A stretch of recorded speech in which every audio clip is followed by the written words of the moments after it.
What's up, you guys? I wanted to make a video to send to you just so that you could hear some of the explanation that we gave the other night for the study that we're wanting to do this semester together in our community group.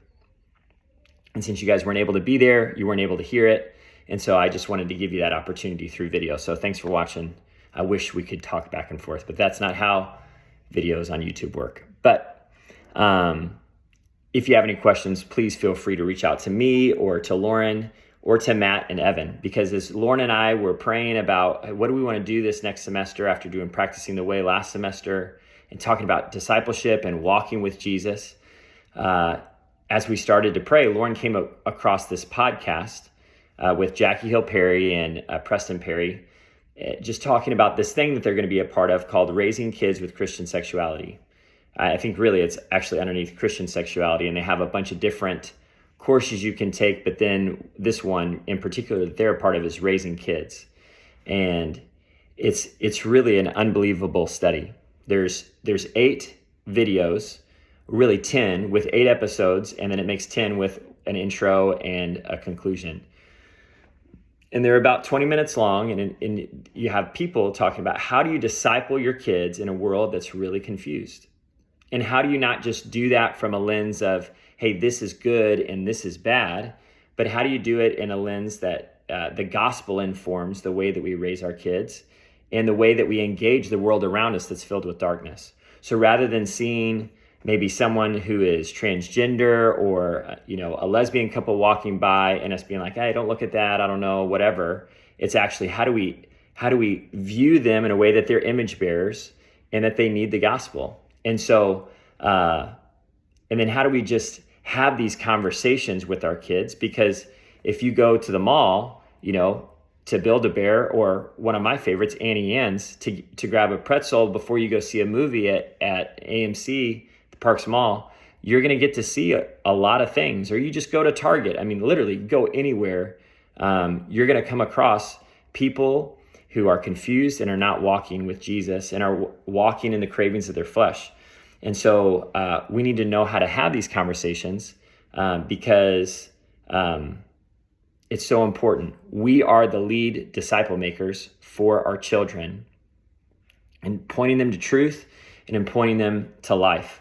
And so I'm going to send you the trailer so you can look at it. And I'm going to send you the schedule that we've put together for us to finish this semester. I'm really excited about it.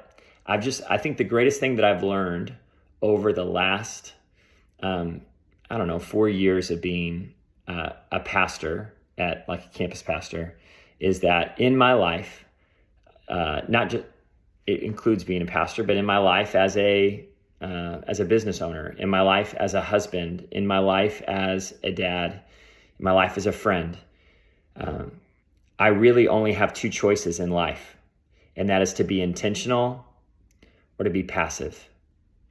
There really is no in between, because anything that's less than intentional is passive. And when it comes to that, like when I'm intentional with things, I get intentional results. But when I'm passive, those with anything, the results become haphazard. And sometimes God's grace for sure can fall on that, His mercy, because that's how good He is. But that's not the way He's called us to lead our to lead our children, to lead our families.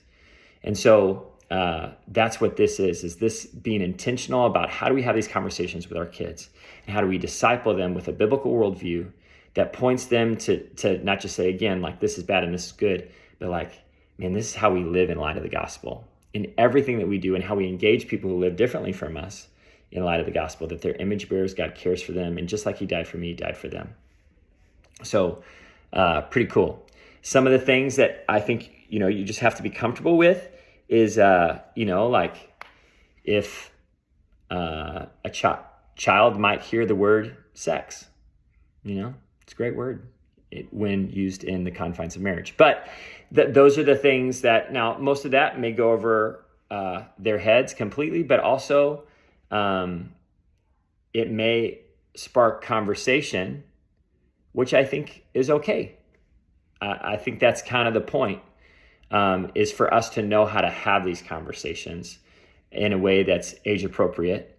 I mean, the whole thing is geared at ages 12 and under. And so just really under the age of 12, which is all of us except for Lauren and I, who have a 13-year-old now.